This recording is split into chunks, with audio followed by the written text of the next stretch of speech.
Genocide, never again. Genocide, never again.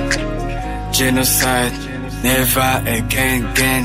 Genocide, never again. Reka bamenye ribanga nje gufasha mukaza babaganga, fashe mukaza baganga imitima tuyikodemo imiganda. Bene gihanga bene mugabo umwe duteze imbere u Rwanda, duhadura imihanda y'amahoro duhuse n'ayo mahanga. Kubaka u Rwanda ruzira umwanda biza dusaba kwitanga, biza dusaba gushyira hamwe tugateka ubumwe bukaganza, tukizirika umukanda twirinda inzira zatuma tuganda, tukaba mu Rwanda dushyire imbere inyungu za rubanda.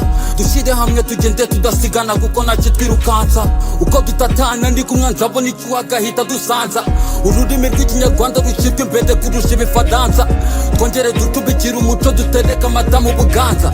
Izo ntambara zidashira z'amoko ntiziduheze mu manza, dusubire ku gicumbi cy'abakurambere umuzungu atadaza. Dusubire i Rwanda, dusubire mu Gisaka, dusubire i Nyanza. Ubumwe bw'abanyarwanda kwanza niyo mpamvu y'ahazaza. Ingengabitekerezo ya jenoside tuyirandure, abapfobya n'abahakana jenoside tubamagane.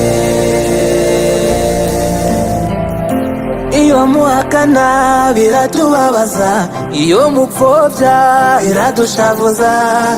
Bamwe mwari muhari, bamwe mwaranabikoze. Iyo muhakana biratubabaza, iyo mupfobya biradushavuza. Bamwe mwari muhari, bamwe mwaranabikoze. Turabyamaganye, upfobya no guhakana turabyanze. Jenoside ureke twiyubakire,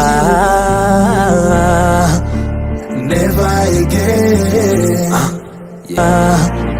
never again.